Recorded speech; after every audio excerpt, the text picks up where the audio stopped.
அப்புறம் வந்து பாத்தீங்கன்னா இன்னும் முக்கியமான நபர்கள் நிறைய பேரோட வந்திருக்கு. அதுல இன்னொரு இந்தியரோட பேரும் அடிபட்டு இருக்கு. அவங்க யாருன்னு பாத்தீங்கன்னா ஒரு நாயர் அப்படிங்கிற ஒரு ஹாலிவுட்ல நடிகை நம்ம சம்திங் போல. அவங்க இந்த காமசூத்ரா அந்த மாதிரி படங்கள் எல்லாம் வந்து அந்த அவங்க வந்து பாத்தீங்கன்னா இன்னைக்கு வந்து அவங்களுடைய பையன் தான் வந்துட்டு மேயரா இருக்காப்புல இதுல நியூயார்க்ல. இது சிக்கல் என்னன்னு பாத்தீங்கன்னா இவங்க அம்மா, அதாவது இந்த மேயரா இருக்கிற பையனுடைய அம்மா வந்து அந்த எப்ஸ்டீன் ஐலாண்ட்ல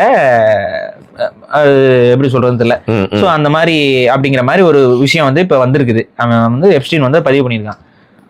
ஸோ அது வந்து எல்லா மக்களும் வெறுப்பாயிட்டாங்க. எந்த அளவுக்கு வெறுப்பானாங்கன்னா மேயரோட வீட்டுக்கே போயிட்டு மக்கள் வந்து கல்லடி போராட்டம் பண்றது, வெளியில வாடா, உன்னை நம்பி தானே நாங்க வந்து பொறுப்பு கொடுத்தோம், இதுக்கு பதில் சொல்லு, இதுக்கு விளக்கம் கொடு அப்படின்னு சொல்லிட்டு எல்லாரும் கேட்குறாங்க. ஏன்னா அசோசியேட் ஆயிருக்காங்கிற மாதிரி அது வந்து பார்க்கப்படுகிறது. ஓகே. ஸோ இது மாதிரி அதிகார வர்க்கத்துல இருக்கக்கூடிய இன்னும் பல பேருடைய பேர்கள்லாம் ஒவ்வொன்றும் போகும்போது அதுக்கான எதிர்வினைகளை வந்து அவங்க போய் இது பண்ணிட்டு இருக்காங்க. ட்ரம்ப்புக்கு இதுல வந்து பெரிய அளவு டேமேஜ். ஏன்னா ட்ரம்ப்புடைய பேர் வந்து பாத்தீங்கன்னா பக்கங்கள்ல பல பக்கங்கள்ல ட்ரம்ப்போட பேர் வந்துருச்சு.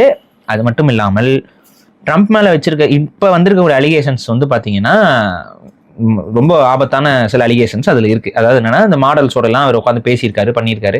இந்த மாடல் அவங்களோட பேசினாங்க, பண்ணாங்க. இந்த மாதிரியான சில விஷயங்கள்லாம் வந்துட்டு அந்த ஃபைல்ஸ்ல வந்து வருது. ஸோ ட்ரம்ப்போடைய நம்பகத்தன்மை என்பது பெரிய அளவுல கேள்விக்குறியாயிருக்கு, அடிபட்டு இருக்குது. இதுல இன்னொரு பார்வையும் இருக்கு இந்த உலக அரசியல பாக்குறவங்களுக்கு. என்னன்னா இப்ப ட்ரம்ப் வந்து இப்ப சமீபத்துல டாரிஃப்லாம் இது பண்ணிருக்காங்க. இல்ல அது ஒண்ணு, ஈரான் மேல போர் தொடுக்கணும் அப்படின்னு சொல்லிட்டு அமெரிக்கா வந்து போர் தொடுக்கணும் அப்படிங்கிற ஒரு இக்கட்டு. அதாவது வந்து ஈரான்ல வந்து இது வந்துச்சு பாத்தீங்களா, கலவரம் வந்துச்சு பாத்தீங்களா, உள்நாட்டு கலவரம் வந்துட்டு இருக்குன்னா அதை காரணம் காட்டி அமெரிக்கா வந்து போர் தொடுக்கும், அது வந்து இஸ்ரேல் வந்து போர் தூக்கணும் அப்படின்னு காமினியை வந்து கொல்ல போறாங்க அப்படிங்கிற மாதிரி அந்த ஒரு கான்செப்ட் வந்துச்சு. இன்ஃபேக்ட் சில பொய் செய்திகள்லாம் உலக அளவுல என்ன வந்துச்சுன்னா, காமினி வந்து தாக்குதல்ல வந்து இறந்துட்டாரு, அவரு போனமாயிட்டாரு அப்படிங்கிற மாதிரிலாம் செய்திகள்லாம் வந்துட்டு இருந்துச்சு. நீங்க பாத்துருப்பீங்க, நம்ம ஊடகங்களே வந்துச்சு, இந்தியன் மீடியாலே வந்துட்டு வந்து விமான குண்டு தாக்குதல்ல வந்துட்டு அவர் இறந்துட்டாரு அப்படிலாம், தரவில்லாத ஈரான் என்ன ஆகுது போட்டுட்டு இருந்தாங்க.